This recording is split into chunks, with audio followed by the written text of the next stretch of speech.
some funding and development issues with the Osprey. The military? Yes, incredibly. Sometimes military procurement isn't that good. Just keep making the A-10, okay? That's all I'm asking. It's good at its job. We don't need the F-35 to do it. Just keep making the A-10, okay? That's all I'm asking. It's good at its job. We don't need the F-35 to do it.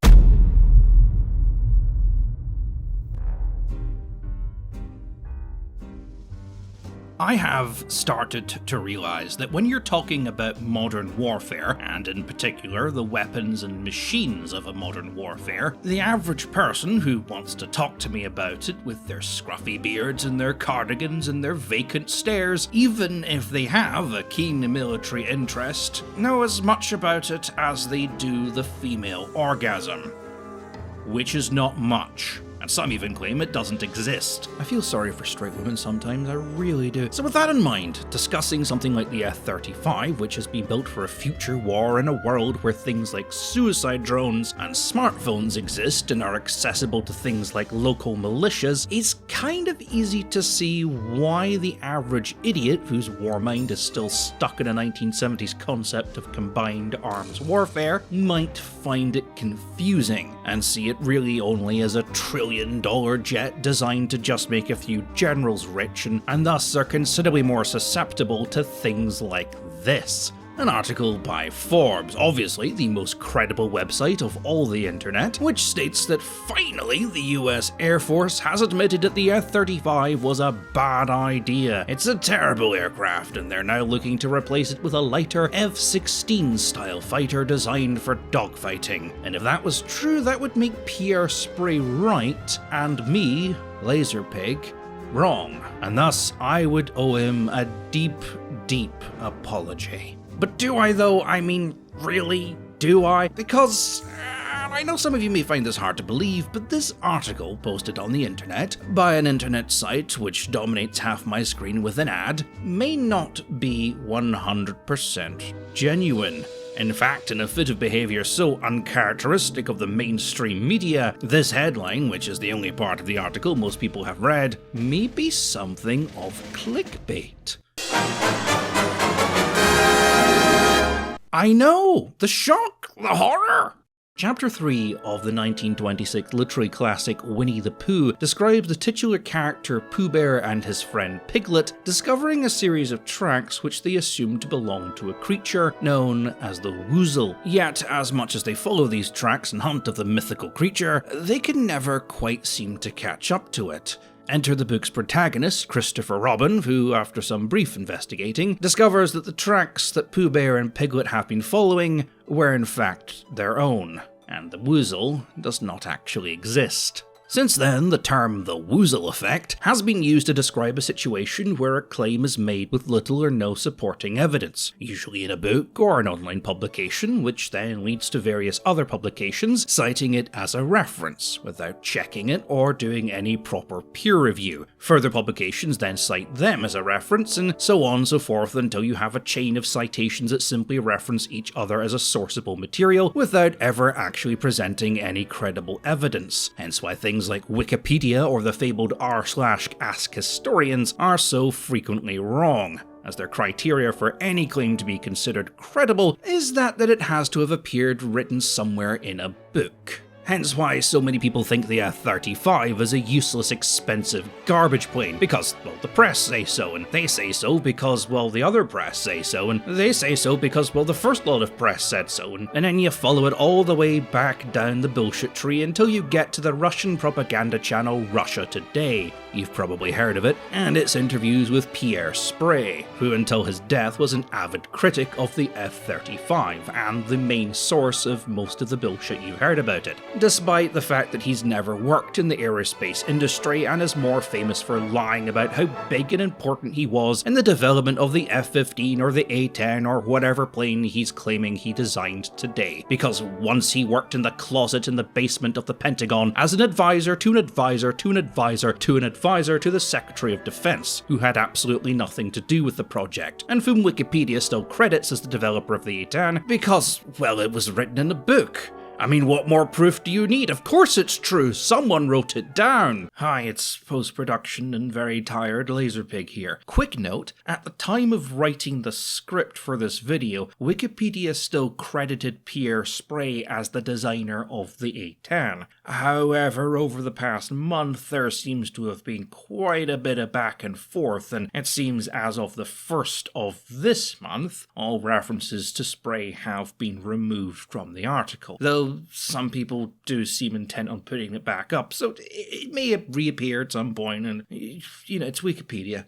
Part of the reason behind this was really that the only real source for Sprey's involvement was the autobiography of John Boyd, who was one of the major players in the reformist movements. Now, this book was published after Boyd's death, and the author never actually spoke to him, only his friends and colleagues, including one Pierre Sprey, in which he claims Boyd became interested in his work because of his involvement in the A10 program, which is not true. They were locked in a waiting room together. But that would mean that the only source for Sprey's involvement in the A10 program is Sprey himself, in a book in which he cites himself as a source, making him the ultimate Woozle.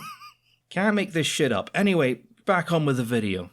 Once you get to that point, you start to realize that pretty much every claim, and I mean pretty much every claim, like 99% of them, made about the F-35 is simply a chain of Sprey saying something for money on a Russian government-funded propaganda channel, and then every minor or major publication tacking its own thoughts and opinions onto it and citing each other as a source in the world's dumbest game of Chinese whispers. Until we get to the point where a well-meaning podcast about engineering disasters advocates for the continued project of an aircraft that hasn't been built since the 70s, has killed more of its own soldiers than every other US aircraft combined, suffered the most losses out of any modern US aircraft, and is hilariously outdated, as it requires its pilots to fly low and slow and use a pair of binoculars to identify targets, which it frequently misidentifies, is highly vulnerable to shoulder-mounted launchers, and requires a modernization package that is more expensive per unit than a brand new F-35. A plane they don't understand and would stick their fingers in their ear and scream, "La la la la la, I'm not listening. Meme logic is better than reality because it's more funny and we need their views, la la la la la."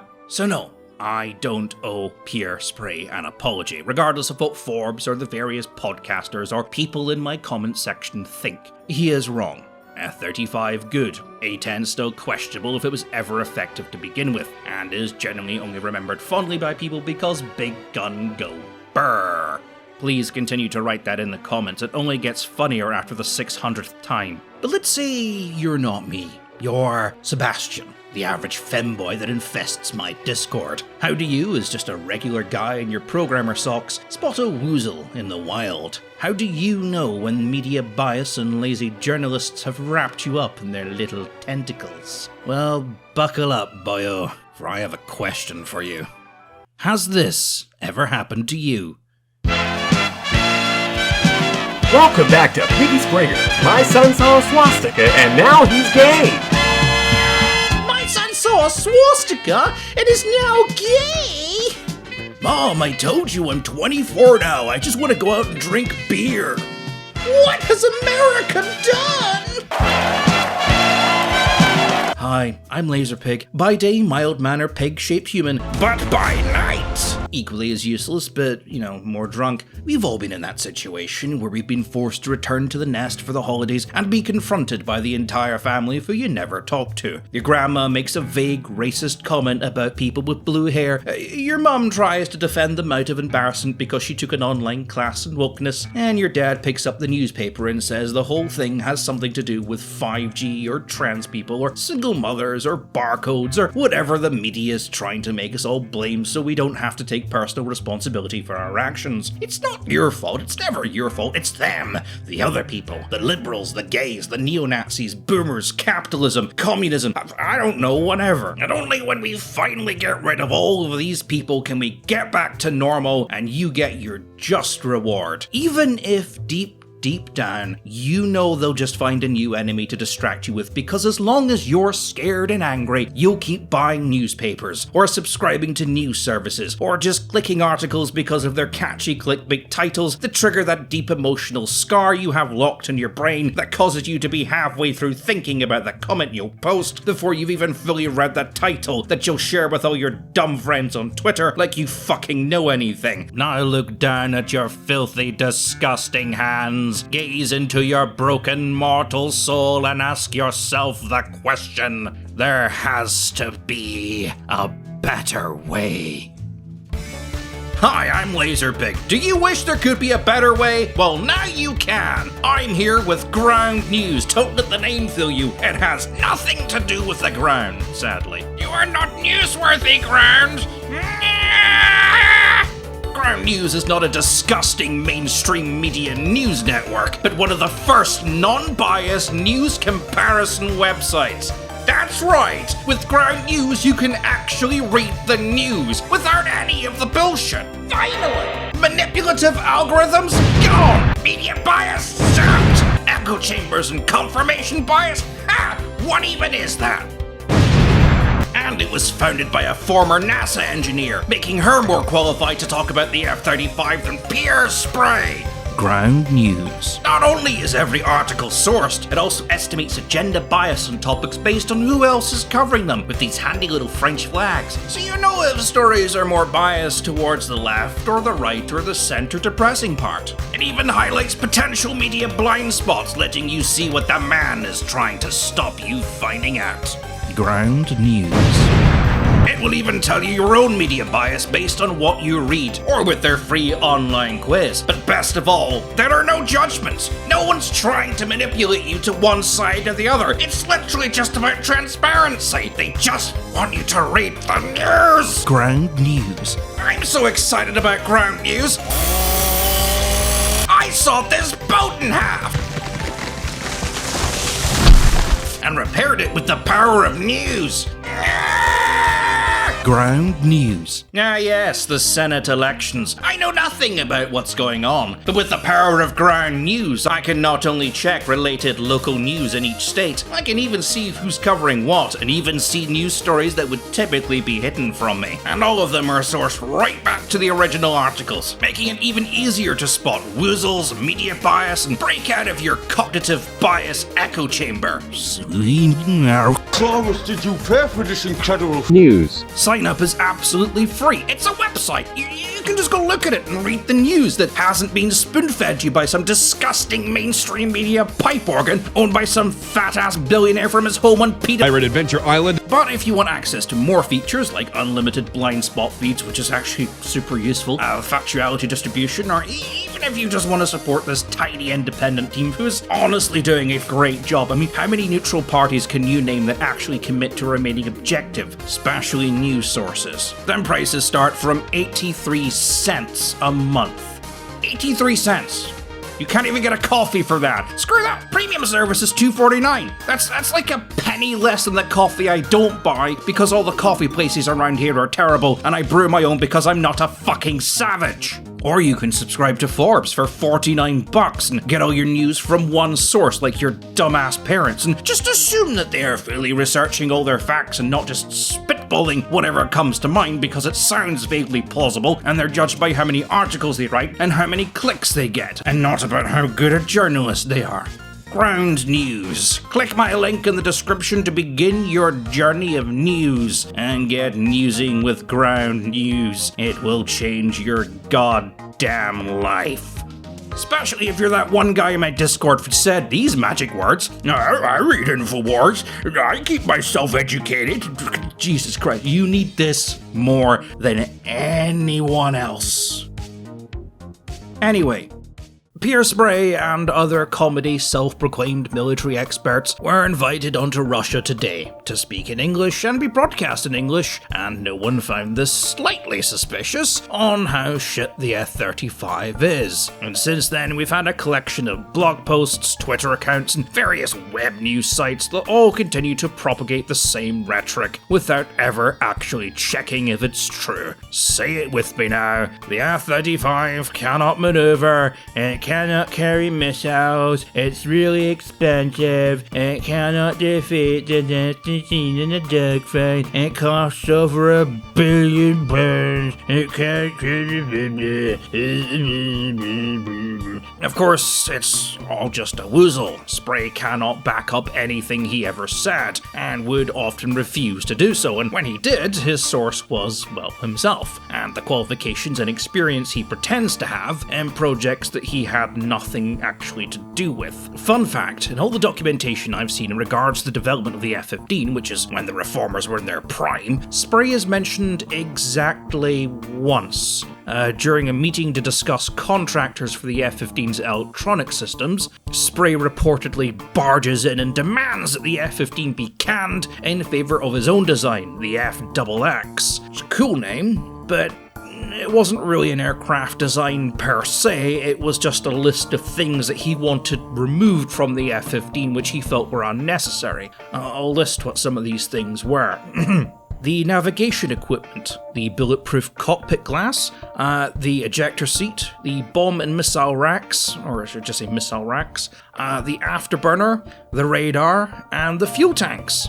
I'll briefly explain that last one. The fuel tank thing was a John Boyd thing. He fully believed that an aircraft should only have fuel for the dogfight and nothing else. And any extra fuel a plane might need to, say, go somewhere, like, invade a country, would be done via external drop tanks, which obviously the plane would drop the second it encountered an enemy, blow up that enemy with its superior maneuverability, and then ditch in the field after running out of fuel. Boyd also didn't kind of anticipate that, you shoot down that fighter and then another fighter shows up and you have to fight that one as well. This is kind of why the reformers, started to get laughed at.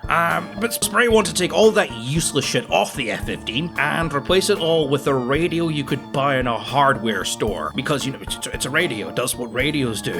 A completely unsecure commercial radio in a military aircraft. What could possibly go wrong? The same GAU-8 cannon used on the A-10, because it's the best weapon, obviously, and stick that onto what is essentially a MiG-21. He was laughed out of the room. So, in regards to the Forbes article, no, the Pentagon, the US Air Force, or pretty much anyone else for that matter, has not admitted the F-35 was a failure. The whole thing, if you actually read the article and kind of read between the lines, is about how now the Air Force is seeking a potential replacement for the F-16, to be used as a less expensive trader and patrol craft, and to give pilots their needed air times, well as, perform low-risk missions in times where, using an F-35 just wouldn't really be necessary, while maintaining the same kind of stealth capabilities, as well as use the more modern up-to-date missiles that are currently under development, but also to sell to Eastern European nations who can't quite afford to buy into the F-35 program, all of whom are now suddenly very interested in replacing their old Russian jets, for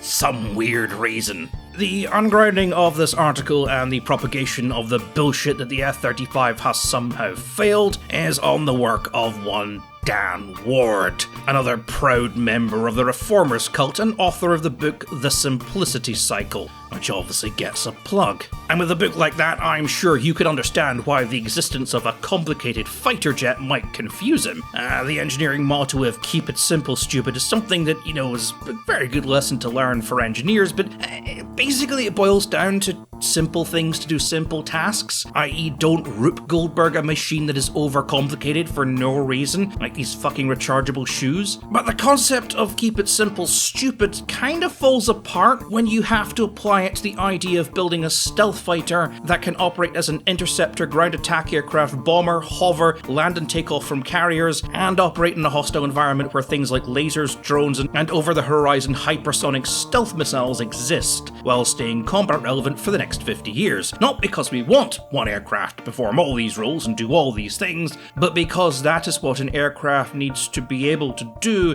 to stay on top of a modern battlefield. Do you see the problem?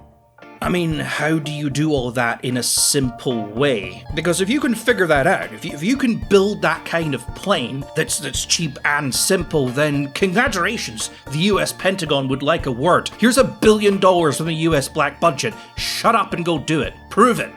In theory, it's very easy to demand things be kept simple and cheap, but in practice, the world does not quite work like that. And no, it can't be done just by putting bigger engines onto an F-15. You can't just keep upgrading legacy aircraft and expecting it to work indefinitely. That's not how anything works. That's like putting a new hat on a dead horse. It's a new hat, yeah, but it's still a dead horse.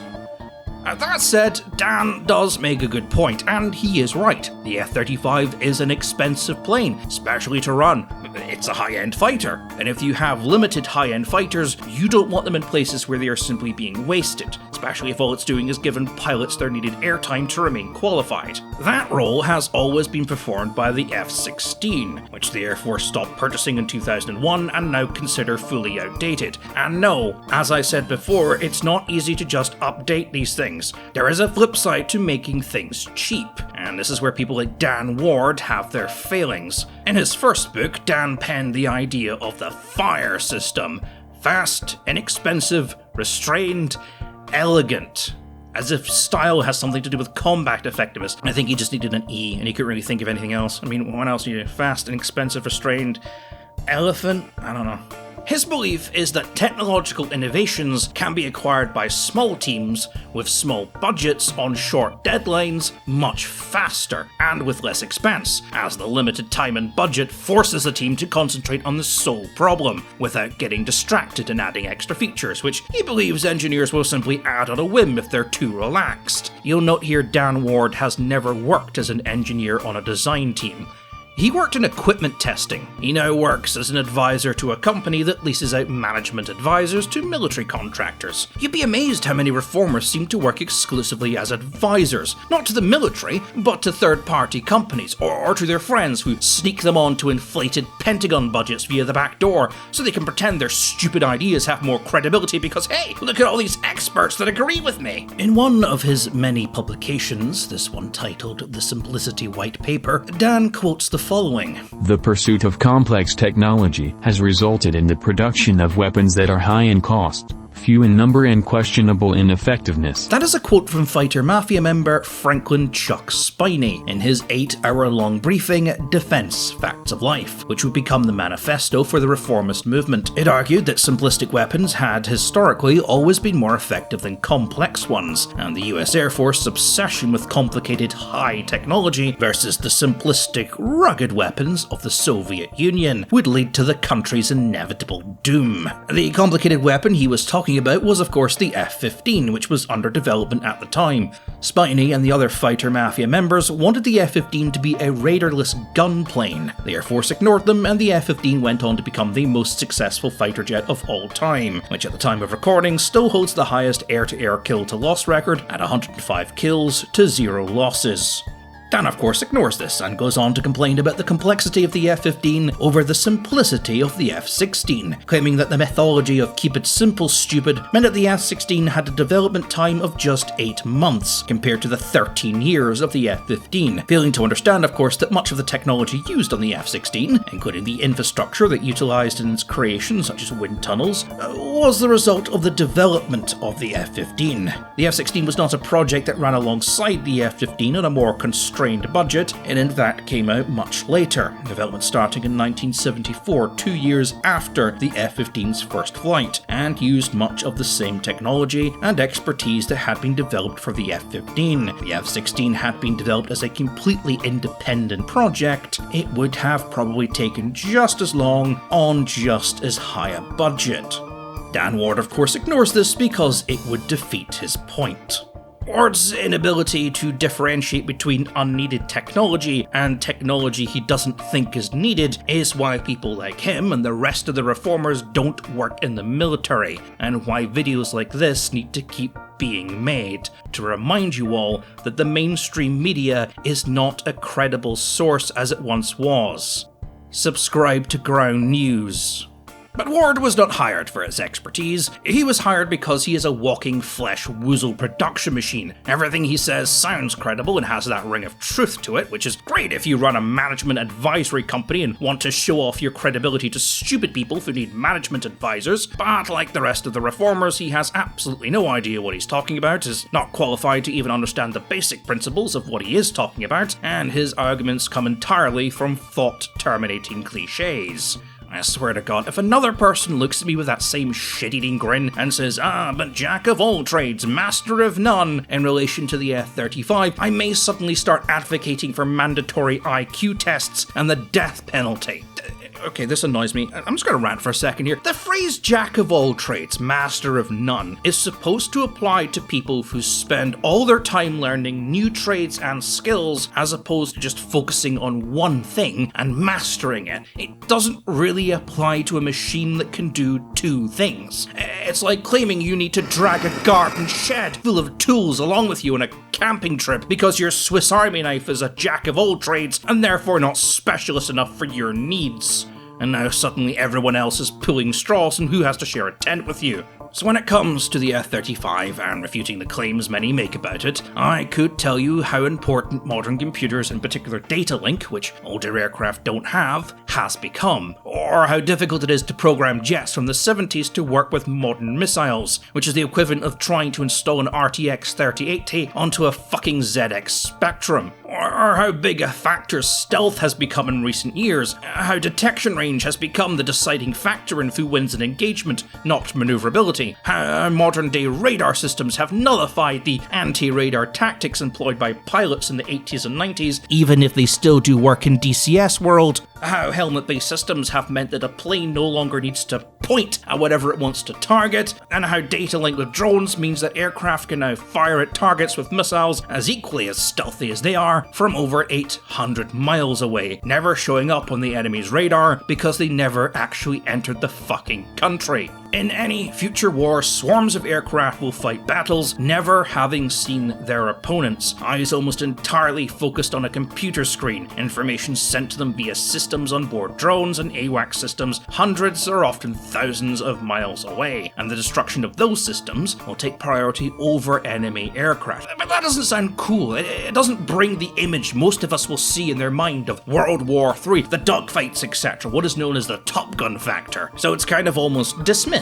But this is reality. Instead, the ego accepts the possible of the fantasy and tries to justify it through references to past wars and the various buzz pieces and headlines that they know about, and forget that the Korean War and Vietnam were over 60 years ago, and thus the lessons of Korea or the lessons of Vietnam, that the gun always beats the missile, bullshit, the maneuverability of old Russian jets, etc., are now all completely irrelevant. Because modern war, that shit's complicated. So it's easier, far easier in fact, to think that all the old fighter mafia bullshit from the 70s and 80s is still relevant, because that's easier. And that we should judge modern fighter jets on 60-year-old standards against jets that were built for a completely different style of warfare. It's easier to sit back and think that military procurement is a circus designed to channel taxpayers' money into a general's retirement fund, because my mate Kevin, who was in the Marines and drove a truck around, slacked off half the time, smoked a fuck ton of weed and never really advanced beyond basic, says so. The military has unfortunately no short supply of underachievers who sat around in reserves and like to complain about everything and anything, thinking they know a little bit more about us disgusting civilians because they were actually in the military. And what branch did you serve in? Ha ha ha, thought so, smug Luke.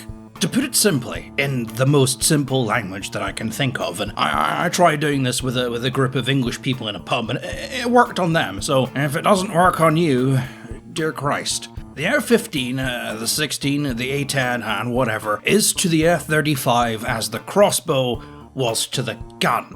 I mean, the gun was loud and expensive and very difficult to use. It was also not particularly accurate and couldn't be used in the rain. I mean, we're talking very early guns here. So why would anyone want one when you have this elegant, quiet, simple weapon that can be knocked out by a half-decent craftsman in a basic workshop in about half a day? And the ammunition is literally just sharp sticks, which are everywhere. Any idiot can pick one up and use one. Guns are an expensive fad. The crossbow has always worked for us in the past. History says so. And so many people believed that. I mean, there are examples of generals throughout medieval Europe refusing to use guns and sticking with the crossbow, right up until about 1503 and the Battle of Seringola, where about 9,000 of the most powerful troops Europe had to offer, with about 40 cannons led by one of the best commanders of the day with a complete tactical and numerical superiority, lost because his opponent had guns.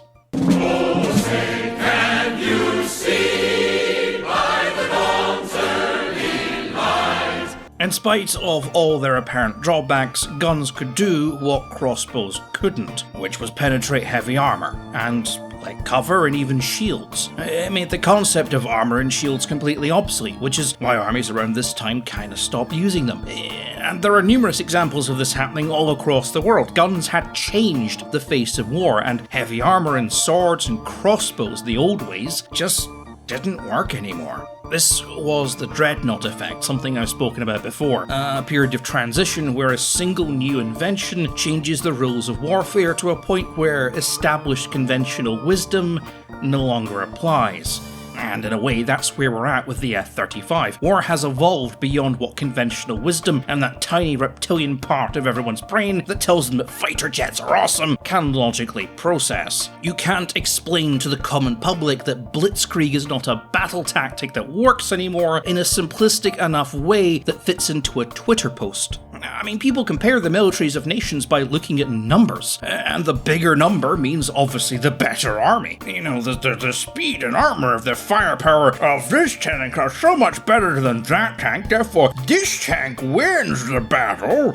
This kind of fucking bullshit, but war doesn't work like that. You know, since Russia invaded Ukraine, we've had a number of popular media sites asking, why were the experts so wrong? The people who predicted that Russia could wipe out Ukraine in 48 hours were left scratching their heads and searching for the copium explanations that exonerated them from looking like an idiot. And this is where all the bullshit propaganda tropes come from, you know. Oh, they haven't deployed their elite units yet, or this is only a tiny part of Russia's army. We've yet to see the full force come crashing down, or, you know, this is all part of Putin's grand master plan, just you wait and see.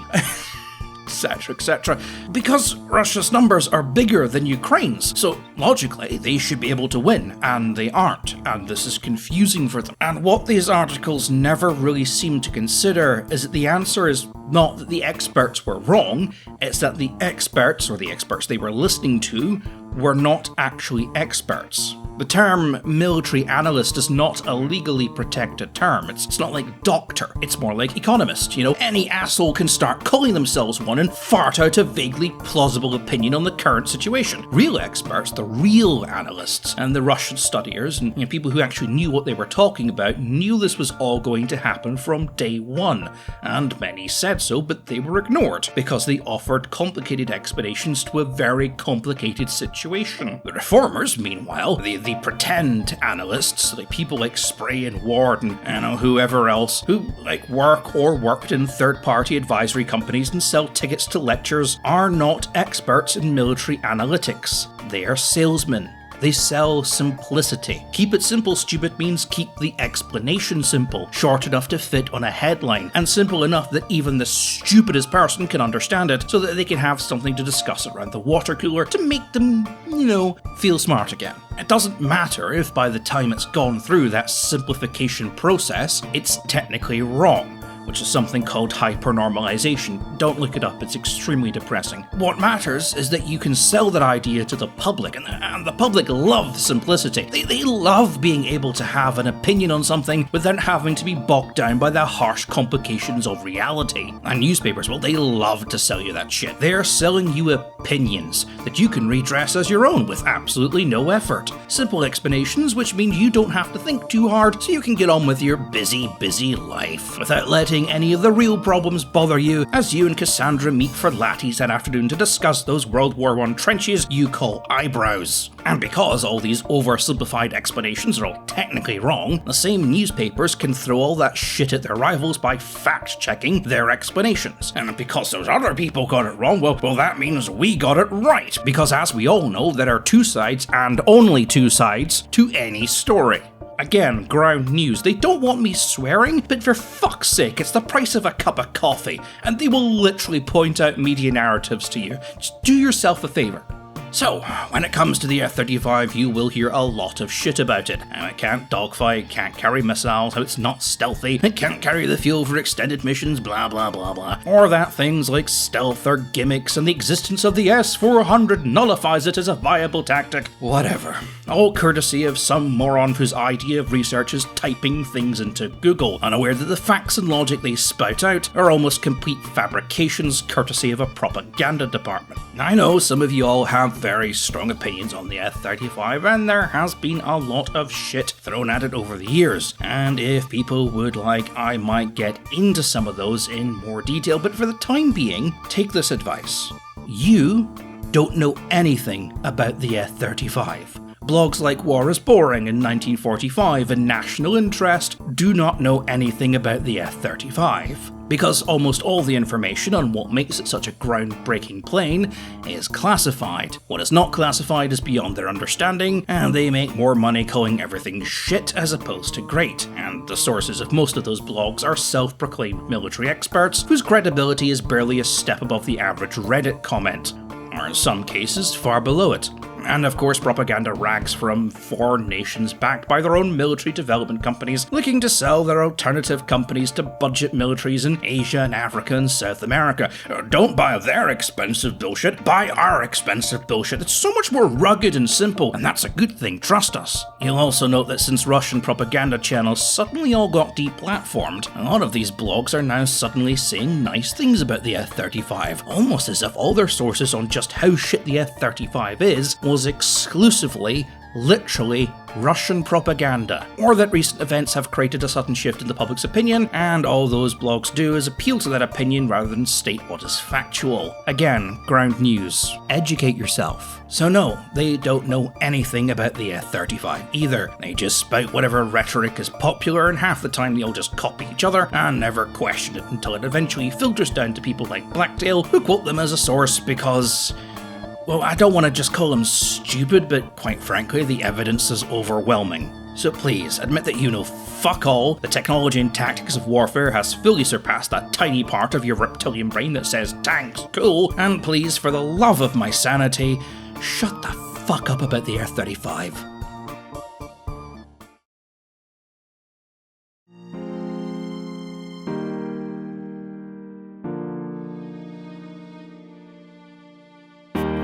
Them in, don't let them see. Be the good girl you always had to be. And seal don't feel, don't let them know. Well, now they know. Let it go, let it go. Can't hold me back anymore. Let it go, let it go. Turn away and slam the door. I don't care what they're going to say. Let the storm rage on. Cold never bothered me anyway. Specials fucking hate. Funny how some distance makes everything seem small. And the fears that once controlled me can't get to me at all. It's time to see what I can do to test the limits and break through. No right, no wrong, no rules for me. I'm free. Let it go, let it go. I'm one with the wind and sky. Let it go, let it go. You'll never see me cry.